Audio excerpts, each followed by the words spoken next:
Hello स्वागत है थोड़ा सबका एक बार फिर सिक्ख्या है पंजाब ते। आज असीं की पढ़न वाले हैं? आज असीं सैट्स का अगला टॉपिक पावर सैट ते यूनीवर्सल सैट बारे पढ़न वाले हैं। जिवें कि तुसीं देखिया होएगा इस तो पहला असीं सबसैट्स बारे गल कर चुके हैं, इंटरवल्स बारे गल कर चुके हैं, टाइप्स ऑफ सैट्स बारे भी गल कर चुके हैं। हुणे टाइप्स ऑफ सैट्स नहीं है बट ये वो सैट्स है जिन्हां बारे सानू पता होना चाहिए, क्योंकि इस तो बिना अगे सैट सानू आना थोड़ा औखा हो जाता है। तो दो सैट्स बारे गल करांगे, पावर सैट की हुंदा है, यूनीवर्सल सैट की हुंदा है। क्योंकि पावर ते यूनीवर्सल देखा जाए तो दोनों सेम मीनिंग लग रहे हैं। यूनीवर्सल मीन्स बहुत ज़्यादा, पावर मीन्स पावरफुल, राइट। तो दोनों च एग्जैक्टली डिफरेंस के, क्योंकि बहुत बड़ी कन्फ्यूजन क्रिएट करते हैं कि पावर सैट ते यूनीवर्सल सैट सेम हुंदे ने, अगर नहीं हुंदे तो फर्क की हुंदा है। अज आप उसी चीज़ बारे गल करांगे कि फर्क की हुंदा है, तो एग्जैक्टली पावर सैट की हुंदा है तो यूनीवर्सल सैट की हुंदा है, तो दोनों का यूज कित्थे आंदा है। ठीक है जी, चलो आओ गल करते हैं। तो बच्चों पावर सैट की हुंदा है, तुसीं सारे सबसेट पढ़ के आए हो। अगर मैं एक एग्जाम्पल लवां, एक एग्जाम्पल लेने आपां कि मान लो जो असा दिता होया 1 ते 2, फिर डेफिनेशन ते जावांगे कि मेरे को एक सैट है जिहदे विच मेरे को 2 एलीमेंट है 1 ते 2। जे मैं तुहानूं कहां कि इहदे सबसेट्स लिखो तो इहदे सबसेट्स किहड़े लिखोगे? तुसीं कहोगे कि असीं पढ़िया सी सबसेट्स दे विच कि एक तो सैट एम्पटी होता सबसेट हुंदा, एक अपने आप का खुद हुंदा, जाने कि 2 5 1 हो जाएगा, 2 हो जाएगा, 1 ते 2 हो जाएगा। ये उहदे सबसेट्स ने। कितने सबसेट हो गए? 4। ठीक है, हुणे 4 सबसेट है तो पावर सेट की हुंदा है? पावर सेट कहंदा है कि जिन्ने सबसेट बने ने इन्ना सब का एक नवा सैट बना दो, जाने कि करली ब्रैकेट दे विच एम्पटी 1 2 1 ते 2, ये चारों दे चारों सबसेट जो तुसीं एक नवे सैट दे विच पाते, इस सैट नूं की कहा जाता है? Power set. दोबारा देखो, जिवें तुहाडे कोल कोई 2 एलीमेंट्स का सैट सी, उहदे तुसीं सबसेट लिखे, जिहड़ा सैट सारे सबसेट्स नूं कंटेन करदा होवे, ਉਹ सैट जो सारे सबसेट्स ਨੂੰ कंटेन करता होवे, ऐसे सैट ਨੂੰ पावर सैट किया जाता है। क्लीयर है जी? तो ਤੁਹਾਨੂੰ सब ਨੂੰ क्लीयर होया होएगा कि पावर सैट की ਹੁੰਦਾ है। पावर सैट ਹੁੰਦਾ है the set that contain all the subsets of a given set। Clear है जी? तो हर सैट ਲਈ पावर सैट अलग होएगा, ਇਹ क्लीयर है। तो ਤੁਸੀਂ देखिया कि हुण इहनूं डिनोट किवें कीता जांदा है? पावर सैट नूं डिनोट कीता जांदा है P ऑफ A, यानी कि अगर ए सैट सी तो P ऑफ A का कितना होएगा? करली ब्रैकेट विच चारों दे चारों सबसेट लिख दो।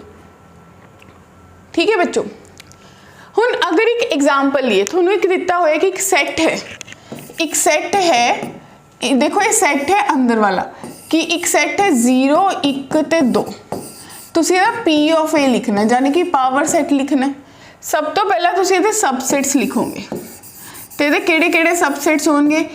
एम्पटी हो जाएगा, 1 हो जाएगा, 2 हो जाएगा, 0 हो जाएगा, राइट। फिर 1 2 हो जाएगा, 1 0 हो जाएगा, 2 0 हो जाएगा। फिर ये अपने आप का पूरा होएगा 0 1 ते 2। बिल्कुल भी कन्फ्यूजन क्रिएट नहीं करनी। अगर लगे कि मेरा कोई सबसेट छुट्टता नहीं गया तो तुहानूं सबनूं पता है कि कितने एलीमेंट है? 3, तो 2 की पावर 3, यानी कि 8 सबसेट ये होने चाहिए। तो काउंट कर लो, 1 2 3 4 5 6 7 8 बन गए जी 8। हुण तुसीं की पढ़िया कि किहड़ा हुंदा है पावर सैट? जदों सारे सबसेट्स नूं एक नवे सैट दे विच पा के लिख दो तो तुहाडे गिवन सैट का पावर सैट हुंदा है। तो तुहाडे गिते हुए क्वेश्चन का ये आंसर है कि 0 1 2 का पावर सैट किहड़ा होएगा? दा पावर सैट होएगा एम्पटी 1 2 0 1 2 1 0 2 0 1 0 1 2। क्लीयर है जी? तो सानू बेसिक पावर सैट बारे पता चलिया कि एग्जैक्टली किहड़ा हुंदा है। तो हुण तुसीं दस सकदे हो कि तुहाडे पावर सैट च कितने एलीमेंट्स होणगे? सोच के देखो। तो तुसीं देखो, हुणी तुसीं पीछे पढ़िया, देखो तुसीं पढ़िया कि मेरे सबसेट जिन्ने सबसेट बनणगे वो मेरे पावर सैट दे एलीमेंट्स होणगे, हाँ कि ना?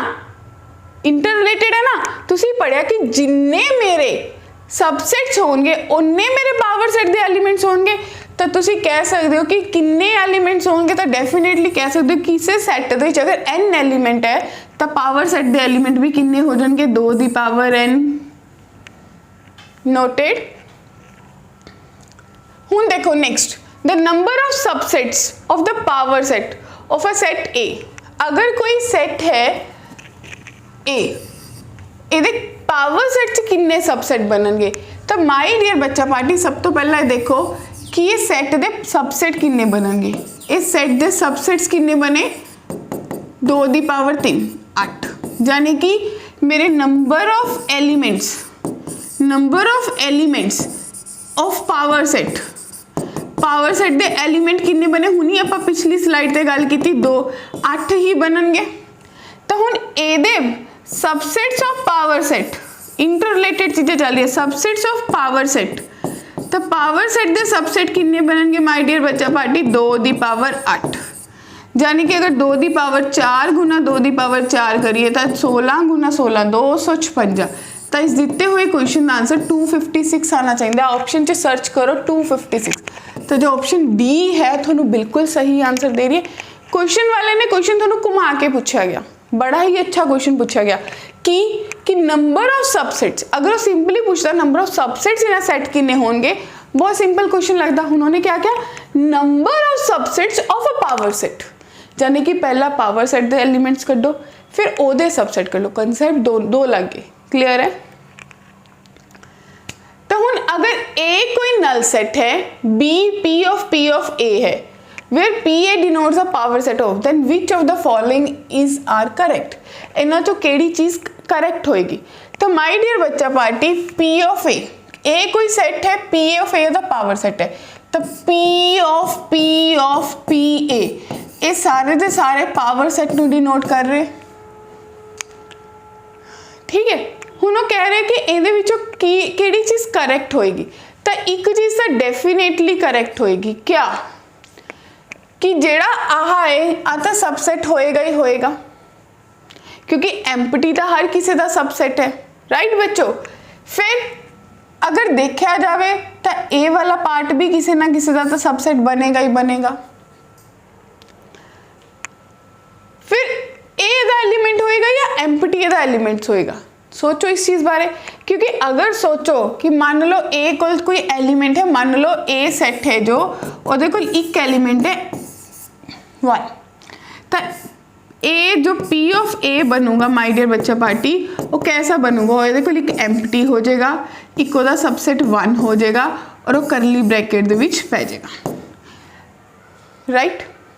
जो अगली बार P ऑफ ए बनाओगे तो थोड़े कोल कितना बनेगा? तुसी कहोगे कि एक एम्प्टी आ जाएगा, एक एम्प्टी का दोबारा एम्प्टी सेट बन जाएगा, सबसेट बना ली, फिर 1 बन जाएगा एज अ सबसेट, और फर्दर इन्होंने दोनों का कंबाइनली एक सबसेट बनेगा जिस एम्प्टी ते 1 दोनों ही होंगे। ये थोड़े को P ऑफ ए बन गया। हुण अगर P ऑफ ए करना होवे तो थोनू दोबारा सोचना पड़ेगा, एम्प्टी तो आएगा ही आएगा, एदा दोबारा ब्रैकेट बनेगी। ठीक है, क्लियर? एदी भी दोबारा ब्रैकेट बनेगी। हुण सोचन देखो इथों ही थोड़ा आंसर ए बी दे बराबर है। हुण सोचो एम्प्टी एदा सबसेट है, एम्प्टी सबसेट हो भी डेफिनेटली बनूगा कि एदा सबसेट है। हुण एदा सबसेट बन जाएगा जो अगली बार इनू सबसेट लिखोगे, डेफिनेटली भी सही है। फिर यह बी दा एलिमेंट है, बिल्कुल सही है कि आह वाला बी दा एलिमेंट है, बिल्कुल सही है। जाने कि चारों दी चारों ऑप्शंस करेक्ट है, सिर्फ थोनू सोच के लिखन दी लोड़ है। गल समझ आई? देखो ये तुसी हले लिख रहे हो, इधर चली जाएगा, इधर जो दोबारा सबसेट्स लिखोगे, बी दे सबसेट्स पूछे तो बी दा सबसेट ये एम्प्टी तो खुद आंदा ही आंदा है, वो तो हर किसी सेट दा सबसेट है। अगला जो जेड़ा आह वाला थोड़ा एलिमेंट पे है, ये दोबारा ब्रैकेट बन जाएगी तो ये भी सबसेट बन जाएगा। हुण एज अ एलिमेंट ये कोल पे है और एज अ एलिमेंट एम्प्टी भी ये कोल पे है, तो थोड़े चारों दे चारों ऑप्शंस करेक्ट है। क्लियर है? हुण यूनिवर्सल सेट की हुंदा है, तो बच्चे यूनिवर्सल सेट जो हुंदा है ना वो एज पर एक डिफाइंड हुंदा है। जिमें कि अगर मैं माना कि क्लास 12 CBSE, तो जिन्ना भी पूरा इंडिया लेवल ते CBSE दे बच्चे होंगे वो एक यूनिवर्सल सेट है। ਉਹਦੇ ਵਿੱਚੋਂ ਹਰ ਸਕੂਲ ਦੇ ਵਿੱਚੋਂ ਕਲਾਸ 12 ਦੇ ਬੱਚੇ ਜੋ ਹੈ ਉਹ ਉਹਦੇ ਸੈੱਟ ਹੈ, ਉਹਦੇ ਪਾਰਟ ਹੈ, ਸਬਸੈਟ ਹੈ। ਤਾਂ ਜਾਣੇ ਕਿ ਜਿਹੜਾ ਸੈੱਟ ਜਿੰਨੇ ਵੀ ਪੋਸੀਬਲ ਐਲੀਮੈਂਟਸ ਨੂੰ ਕੰਟੇਨ ਕਰਦਾ ਹੈ ਇੱਕ ਪਾਰਟਿਕੂਲਰ ਡਿਸਕਸ਼ਨ, ਜਿਸ ਚੀਜ਼ ਬਾਰੇ ਵੀ ਤੁਸੀਂ ਡਿਸਕਸ਼ਨ ਕਰ ਰਹੇ ਹੋ, ਜਾਣੇ ਕਿ ਆਲ ਬੁੱਕਸ, ਤਾਂ ਸਾਰੇ ਸਬਜੈਕਟ, ਅਗਰ ਕੈਮਿਸਟਰੀ ਬੁੱਕਸ ਤਾਂ ਸਿਰਫ ਕੈਮਿਸਟਰੀ ਦੇ ਜਿੰਨੇ ਵੀ ਆਥਰ ਹੈ ਸਭ ਦੀ ਬੁੱਕਸ ਲਾਈ ਕਰ ਜਾਣਗੀਆਂ। ਕਲੀਅਰ ਹੈ? ਤਾਂ ਪੰਜਾਬ ਰਾਈਟਰਸ, ਤਾਂ ਪੰਜਾਬ ਦੇ ਜਿੰਨੇ ਰਾਈਟਰਸ ਹੈ ਉਹ ਲਾਈ ਕਰ ਜਾਣਗੇ। ਇੰਗਲਿਸ਼ ਦੇ ਰਾਈਟਰਸ, ਤਾਂ ਇੱਦਾਂ ਅਲੱਗ-ਅਲੱਗ ਚੀਜ਼ਾਂ ਪਿਕ ਕੀਤੇ ਜਾਂਦੀਆਂ। ਤਾਂ ਯੂਨੀਵਰਸਲ ਸੈੱਟ ਕਿਹਨੂੰ ਡਿਨੋਟ ਕੀਤਾ ਜਾਂਦਾ? ਯੂ ਨੂੰ। ਠੀਕ ਹੈ, ਹੁਣ ਅਗਰ ਇੱਕ ਮੇਰੇ ਕੋਲ ਸੈੱਟ ਹੈ A, ਇੱਕ ਸੈੱਟ ਹੈ B, ਰਾਈਟ, ਔਰ ਇੱਕ ਸੈੱਟ ਹੈ C, ਇਹ ਤਿੰਨੋਂ ਸੈੱਟ ਦੇ ਐਸਪੈਕਟ ਦੇ ਵਿੱਚ ਮੈਨੂੰ ਯੂਨੀਵਰਸਲ ਸੈੱਟ ਡਿਫਾਈਨ ਕੀਤਾ ਹੋਇਆ, ਕਿਉਂਕਿ U ਜੋ ਹੋਏਗਾ ਉਹਦੇ ਇਹ ਤਿੰਨੋਂ ਸੈੱਟ ਸਬਸੈਟ ਹੋਣਗੇ, ਜਾਨੇ ਕਿ A ਵੀ U ਦਾ ਸਬਸੈਟ ਹੋਣਾ ਚਾਹੀਦਾ ਹੈ, B ਵੀ U ਦਾ ਸਬਸੈਟ ਹੋਣਾ ਚਾਹੀਦਾ ਹੈ, C ਵੀ U ਦਾ ਸਬਸੈਟ ਹੋਣਾ ਚਾਹੀਦਾ ਹੈ।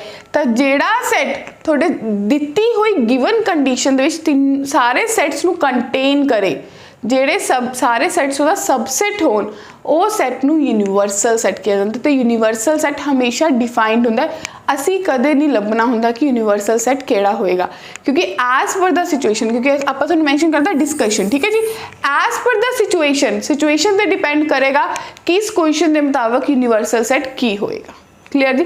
ਤਾਂ ਪ੍ਰੀ ਡਿਫਾਈਨਡ ਹੋਏਗਾ, ਬਟ ਉਹ ਹੋਏਗਾ ਜੋ ਉਸ ਕੁਐਸਚਨ ਦੇ ਵਿੱਚ, ਉਸ ਸਿਨੈਰੀਓ ਦੇ ਵਿੱਚ ਤੁਹਾਡੇ ਸਾਰੇ ਸੈਟਸ ਨੂੰ ਕੰਟੇਨ ਕਰੇਗਾ। ਹੁਣ ਤੁਹਾਡੇ ਲਈ ਕੁਝ ਕੁਐਸਚਨਸ ਹੈ, ਠੀਕ ਹੈ, ਆਪਾਂ ਇਹਨਾਂ ਨੂੰ ਆਨਸਰ ਕਰਾਂਗੇ ਇਨ ਦਾ ਫॉर्म ਆਫ ਟਰੂ ਔਰ false.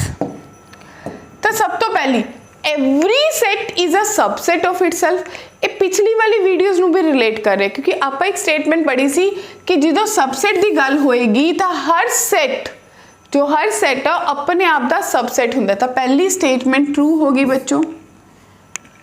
if all the elements of set A are present in set B, ਅਗਰ ਸਾਰੇ ਦੇ ਸਾਰੇ ਐਲੀਮੈਂਟ A ਦੇ B ਦੇ ਵਿੱਚ ਪ੍ਰੈਜ਼ੈਂਟ ਨੇ, set B become the subset। ਅਗਰ A ਦੇ B ਦੇ ਵਿੱਚ ਪ੍ਰੈਜ਼ੈਂਟ ਹੈ, ਇਹਦਾ ਮਤਲਬ ਹੈ ਕਿ ਅਗਰ A ਸੈਟ ਦੇ ਸਾਰੇ ਐਲੀਮੈਂਟ B ਦੇ ਵਿੱਚ ਕੰਟੇਨ ਕਰਦੇ ਹੈ ਤਾਂ ਤੁਸੀਂ ਕਹੋਗੇ B ਐਲੀਮੈਂਟ ਦਾ ਸਬਸੈਟ ਹੋਏਗਾ? ਨਹੀਂ, ਜਿਹਦੇ ਕੰਟੇਨ ਕਰਦੇ ਹੈ ਉਹੀ ਸਬਸੈਟ ਹੁੰਦਾ। ਤਾਂ ਇਹ ਸਟੇਟਮੈਂਟ ਫਾਲਸ ਹੈ, क्योंकि पहली स्टेटमेंट कह रही है कि A is subset of B और दूसरी स्टेटमेंट कह रही है कि B is subset of A, तो थोड़ी स्टेटमेंट गलत होगी, फॉल्स होगी। A universal set is never a subset of any other set। हाँ डेफिनेटली, क्योंकि एक पर्टिकुलर क्वेश्चन ਦੇ ਵਿੱਚ ਗੱਲ ਕਰੋਗੇ ਤੁਸੀਂ, ਹੁਣੀ ਪਿਛਲੇ क्वेश्चन 'ਚ ਗੱਲ ਕੀਤੀ ਤਾਂ ਦੇਖੋ 4 ਸੈਟ ਦਿੱਤੇ ਹੋਏ ਆ A B से U, कि U ਕਿਸੇ ਹੋਰ ਦਾ ਵੀ ਸਬਸੈਟ ਹੈ ਇਸ ਦਿੱਤੇ ਹੋਏ ਚਾਰੋਂ ਸਬਸੈਟਸ ਦੇ ਵਿੱਚੋਂ? ਨਹੀਂ। ਤਾਂ ਜਾਨੀ ਕਿ ਤੁਸੀਂ ਕਹਿ ਸਕਦੇ ਹੋ ਕਿ ਤੀਜੀ ਸਟੇਟਮੈਂਟ ਵੀ ਫਾਲਸ ਹੈ, ਕਿਉਂਕਿ ਯੂਨੀਵਰਸਲ ਸੈਟ ਕਿਸੇ ਹੋਰ ਦਾ ਸਬਸੈਟ ਨਹੀਂ ਹੁੰਦਾ। not all sets are subsets of universal set, not all, ਸਾਰੇ ਦੇ ਸਾਰੇ ਸੈਟਸ ਯੂਨੀਵਰਸਲ ਸੈਟ ਦੇ ਸਬਸੈਟਸ ਨਹੀਂ ਹੁੰਦੇ। ਤਾਂ ਇਹ ਸਟੇਟਮੈਂਟ ਟਰੂ ਹੈ ਜਾਂ ਫਾਲਸ ਹੈ? ਕਿਉਂਕਿ ਸਾਰੇ ਦੇ ਸਾਰੇ ਪੂਰੇ ਯੂਨੀਵਰਸਲ ਦੀ ਗੱਲ ਨਹੀਂ ਕਰ ਰਹੇ, ਅਸੀਂ ਗੱਲ ਕਰ ਰਹੇ ਕਿ ਕੁਐਸਚਨ ਦੇ ਵਿੱਚ ਇੱਕ ਪਰਟੀਕੂਲਰ ਡਿਸਕਸ਼ਨ ਦੇ ਵਿੱਚ ਗੱਲ ਹੁੰਦੀ ਹੈ। ਤਾਂ ਸਾਰੇ ਸੈਟ ਤਾਂ ਸਬਸੈਟ ਨਹੀਂ ਹੋ ਸਕਦੇ ਯੂਨੀਵਰਸਲ ਸੈਟ ਦੇ, ਰਾਈਟ। ਹਰ ਕੁਐਸਚਨ ਟੂ ਕੁਐਸਚਨ ਵੇਰੀ ਕਰੇਗਾ। ਤਾਂ ਇਸ ਦਾ ਆਨਸਰ ਇਹ क्या हो गया? ट्रू। अब power set does not include an empty set, power set ਦੇ ਕੋਲ एम्प्टी सेट नहीं ਹੁੰਦਾ। ਮੰਨ ਕੇ ਦੇਖੋ, ਤੁਸੀਂ ਹੁਣੀ ਪਿੱਛੇ ਗੱਲ ਕੀਤੀ ਪਾਵਰ ਸੈਟ ਦੀ। ਮੰਨ ਲਓ ਮੇਰੇ ਕੋਲ ਇੱਕ ਸੈਟ ਹੈ 1 ਤੇ 2, ਤਾਂ ਜਿਹੜਾ ਪਾਵਰ ਸੈਟ ਹੈ ਇਹਦੇ ਵਿੱਚ एम्प्टी होएगा 1 होएगा 2, तो पावर सेट तो एम्प्टी सेट ਨੂੰ इंक्लूड कर देता। लास्ट स्टेटमेंट भी क्या होगी बच्चों? फॉल्स। क्लियर है जी? हाँ जी, एक और क्वेश्चन करते हैं। Explain which of the following are the subsets of P। हुणे P एक सेट दिता होया जिहदे कोल 1 3 5 7 9 11 13 15 17 19 ने। ਅਸੀਂ देखने कि सारे किहदे सबसेट है। तो सब तो पहला A 1 0 2, ए तो ये है ही नहीं, तो पहले वाला तो नहीं है। 3 7 9, 3 है 7 9 है, तो बिल्कुल है। 1 4, 1 भी है 4 नहीं है, तो ए वाला भी नहीं है। 19 ते 1, 19 है 1 है, बिल्कुल है। D subset. ई 9 13 15 17, बिल्कुल जी। तो थोनू पता चल गया कि बी डी ते ई B, D, E are subsets of P। Clear है? तो ये असी कुछ चीज़ां पढ़ियां पावर सैट ते यूनिवर्सल सैट बारे। असी कुछ क्वेश्चंस नू सॉल्व किया एज अ प्रैक्टिस, जो कि पावर सैट ते सबसेट्स आपस में इंटर रिलेटेड है। सबसेट्स असी पिछली वीडियो दे विच कीता सी, ताकि थोड़ा साड़ा जो माइंड है वो सबसेट्स से भी चला जाए। फिर मिलांगे अगली वीडियो दे विच, उस दे विच असी गल करांगे वेन डायग्राम। बहुत इंपॉर्टेंट टॉपिक है वेन डायग्राम, ते किवें वेन डायग्राम्स नू ऑपरेशन दे विच यूज़ किया जाता है उस बारे गल करांगे। जिन्होंने हाले तक लाइक शेयर नहीं किया है, फटाफट लाइक कर दो, शेयर कर दो, तो सब्सक्राइब कर दो। Thank you everyone.